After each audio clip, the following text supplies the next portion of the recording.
we're talking about taking the message of Islam to the world, winning the modern world to Islam. We're not even winning with our own children. So we have to start asking why. Now, we normally hear the usual excuses. The negative image of Islam in America. We could always blame it on the press. But let's face it, over the last 50 years or so, the press has become a little bit more balanced. Oh, you still have some demonization. I guess they talk a lot about the Taliban and the oppression of women there, according to the American media, the destruction of the Buddhas. But that kind of stuff doesn't really affect the outlook of our children. They could toss that off as prejudice, and they usually do. Osama bin Laden is public enemy number one, according to the US government. The Soviet Union is no longer the enemy, so Osama bin Laden will have to substitute.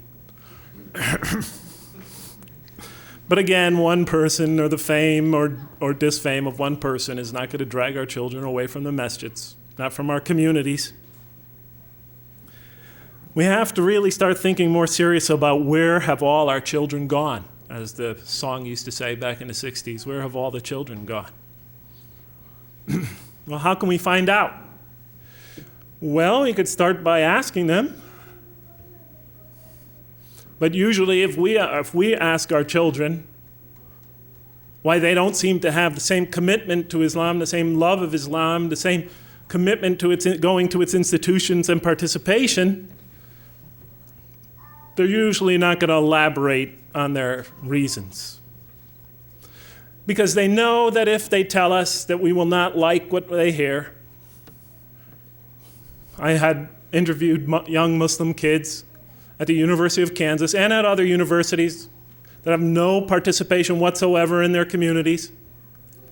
And they come to me and they tell me all the doubts they have about this religion, all the reasons why they're skeptical about it, all the problems they have with this religion. I said, did you ever talk to your parents about it?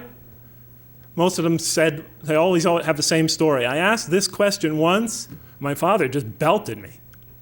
Or I asked this question once, and my parents said, you're not a believer. Or I asked this one question, and they told me, if you keep on thinking like that, you're going to get out of this house. So they learned not to talk about it, just to keep it to themselves. There are some ways to tell if you actually go out and solicit their response.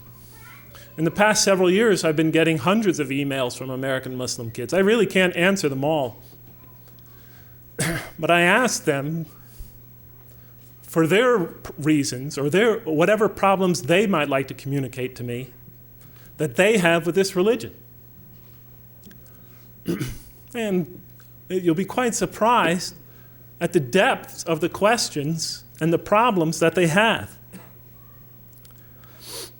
Another method, aside from soliciting information from them, another method is just go to the websites and chat rooms that they go to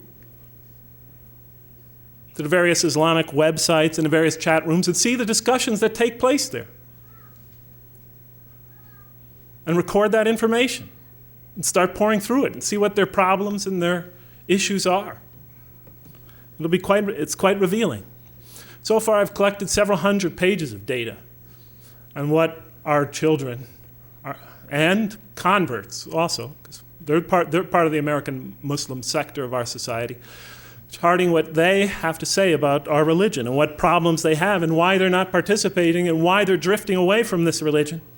Because half of the people that email me begin with this remark: I either think or am no longer, I either think I am or no longer am a believer. I think I'm becoming an atheist.